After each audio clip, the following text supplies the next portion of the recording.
क्या इमरान को खुद एक शायर को एक पार्टी का गुलाम बनना पड़ा ताकि उनकी आवाज मैग्नीफाई हो? तो रुको जरा, सबर करो। आप आज तक में नौकरी कर रही हैं तो आज तक की गुलाम थोड़े ही हैं।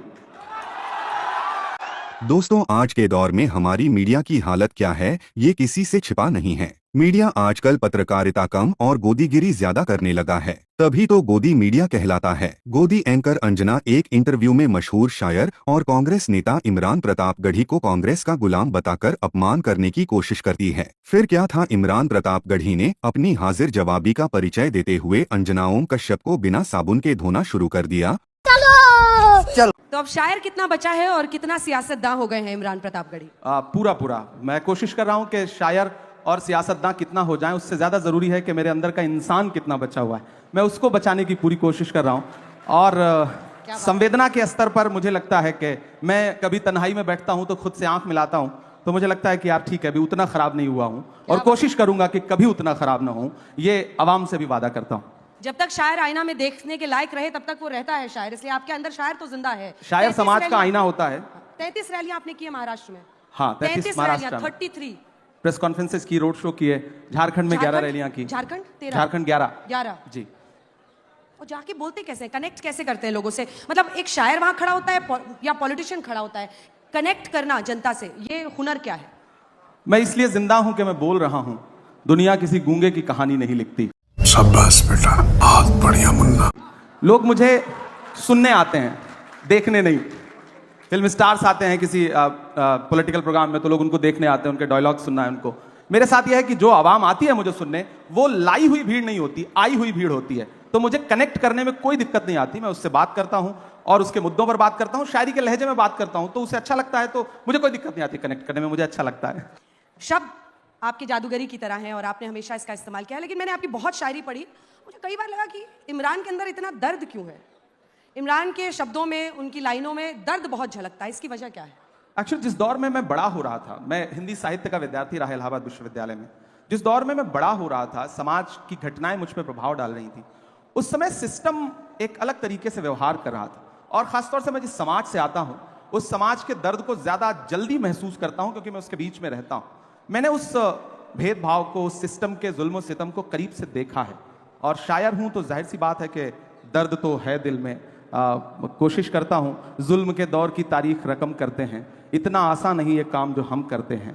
काट देते हैं सदा हाथ हमारे जालिम और हम फिर उन कटे हाथों को अलम करते हैं। तो हम कोशिश कर रहे थे कि उस दर्द को महसूस करें, और मीडिया जब उस दर्द को, उस जुल्म सितम को अपना हिस्सा नहीं बना रही थी, तो मेरी कोशिश थी कि मेरे पास जो प्लेटफॉर्म है, उस प्लेटफॉर्म का इस्तेमाल उस जुल्म सितम का को गाने के लिए करूं। और मुझे लगता है कि मैं कामयाब रहा बहुत हद तक, और मैंने अपनी बात दुनिया के सामने रखी।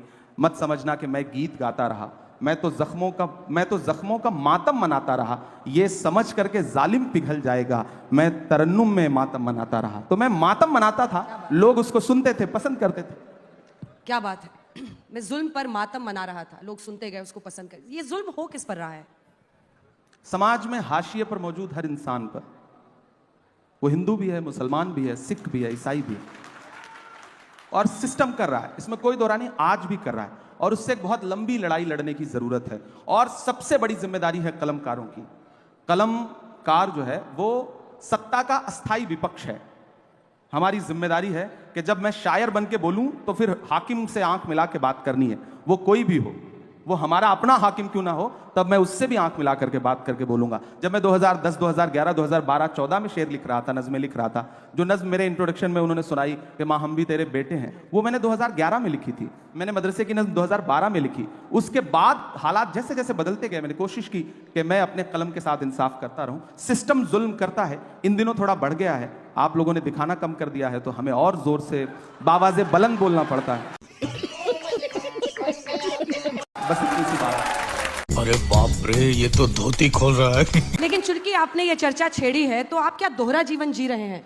क्या इमरान को खुद एक शायर को एक पार्टी का गुलाम बनना पड़ा ताकि उनकी आवाज मैग्नीफाई हो? वाह दीदी, वाह दीदी। नहीं दीदी, वाह दीदी। कई शायर ऐसे हैं जो आज भी ये मानते हैं कि हमें पार्टी और सियासत से कुछ नहीं लेना देना, और अंजना उनकी जी, कलम में क्या अंजना कम जी, ताकत है? पहले तो आपके सवाल में जो शब्द है, आप आज तक में नौकरी कर रही हैं तो आज तक की गुलाम थोड़े ही हैं।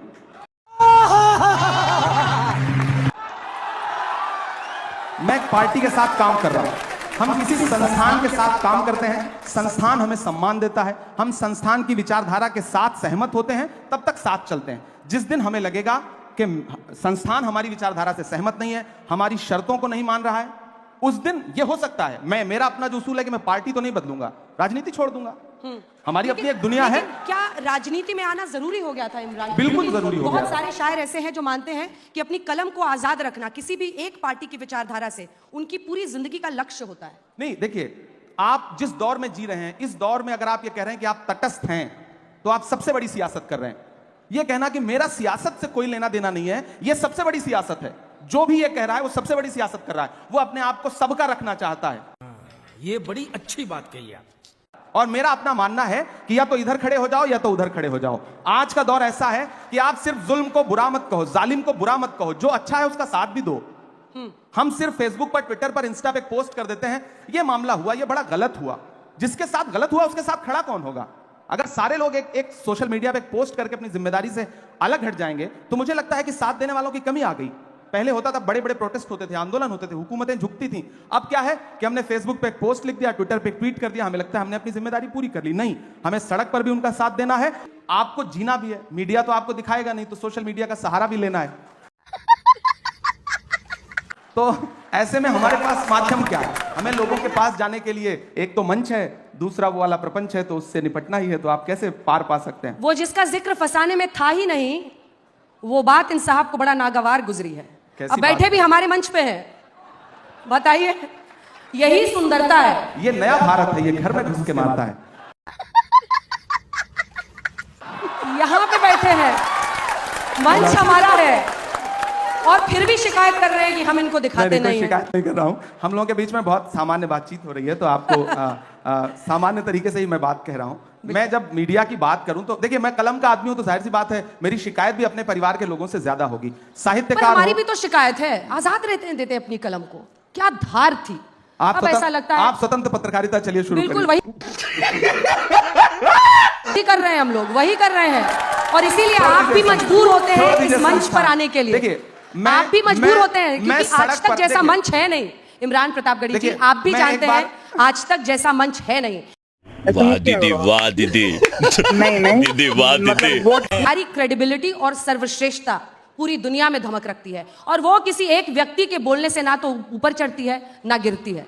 कुछ चीजें स्थायी होती हैं। तभी आप भी आए हैं, आपके कुछ प्रशंसक आगे की कतारों में बैठे हैं, वो भी इसीलिए आए हैं क्योंकि उनको पता है कि यहाँ पर से जो हम वीडियो एडिट कर करके डालेंगे वो वायरल होगा। प्यारी समझ गई। अंजना जी, देखिए, तुम्हारी बज़्म के बाहर भी एक दुनिया है। मेरे हुजूर, बड़ा जुर्म है ये बेखबरी। आज तक बहुत अच्छा संस्थान है, मैं किसी एक संस्थान को क्रिटिसाइज नहीं कर रहा हूं। तो बाकियों का भड़ास यहाँ मत निकालिए। हम यहाँ अगर आए हैं ना, तो आपने हमें बुलाया है, हम तब आए हैं। बिल्कुल, हमारे मेहमान हैं आप। हमने कितने सांचों में ढल के आए हैं, कितने सांचों में ढल के आए हैं, ख्वाब की तरह पल के आए हैं। तुम सिफारिश से जहां पहुंचे हो, हम वहां खुद ही चल के आए हैं। तो साला ये दुख का खत्म नहीं होता बे। तो हमें तो बुलाया गया, हमें तो बुलाया गया है, और मैं आने और बुलाने के इस बहस में नहीं पड़ना चाहता। लेकिन मैं एक बात ये कहना चाहता हूं कि नेता देखिए, मैं बात पूरी कर लूं मैं बात पूरी कर लूं उसके बाद। देखिए, मैं आपको पूरा मौका दूंगा, मैं आपकी बात का जवाब दूंगा। सिफारिश पर मैं भी एक कविता सुनाऊंगा। मैं आपके लिए ना, सुनिए, नहीं, मैं आपकी कविता बाद में सुनूंगा। वृक्ष नहीं जिसको नदियों ने सींचा है, बंजर माटी में पलकर मैंने मृत्यु से जीवन खींचा है। तौबा तौबा तौबा, थारा मूड खराब कर दिया। वाह, याद रखिएगा, कविता पूरी हो गई। और अब मैं बात जो कह रहा था कि यहां बुलाने और आने का सवाल नहीं है। नेता और मीडिया दोनों एक दूसरे के पूरक हैं। आप हैं तो हम हैं, हम हैं तो आप हैं। बिना हमारे आपका भी वजूद नहीं है, और बिना आपके हमारा भी वजूद नहीं है। हम दोनों एक दूसरे की जरूरत हैं, तो हम दोनों एक दूसरे को उसी रूप में कबूल करें। हम आपस में लड़े नहीं। तो हमें बुलाया गया, तब हम आए। फिलहाल बिल्कुल, आपकी कविता बहुत अच्छी थी, आंखों पर आपकी कविता बहुत अच्छी थी। लेकिन नो डाउट आज तक बहुत शानदार कर रहा है, और ये कल तक बहुत शानदार करता रहेगा, मुझे पूरा विश्वास है। मैं नहीं मानता। यही तो है कि आग भी जब प्रशंसा करने लगे, या पानी, whatever you choose। नहीं, मैं प्रशंसा करूंगा। आग और पानी के बीच में समझौता होना भी नहीं चाहिए। मैं आपकी पत्रकारिता की प्रशंसा करता हूं, इसमें कोई दो राय नहीं। आप अच्छी पत्रकारिता करती हैं, और हम सब युवा हुए हैं आपको देख देख करके, आपको सुन सुन करके।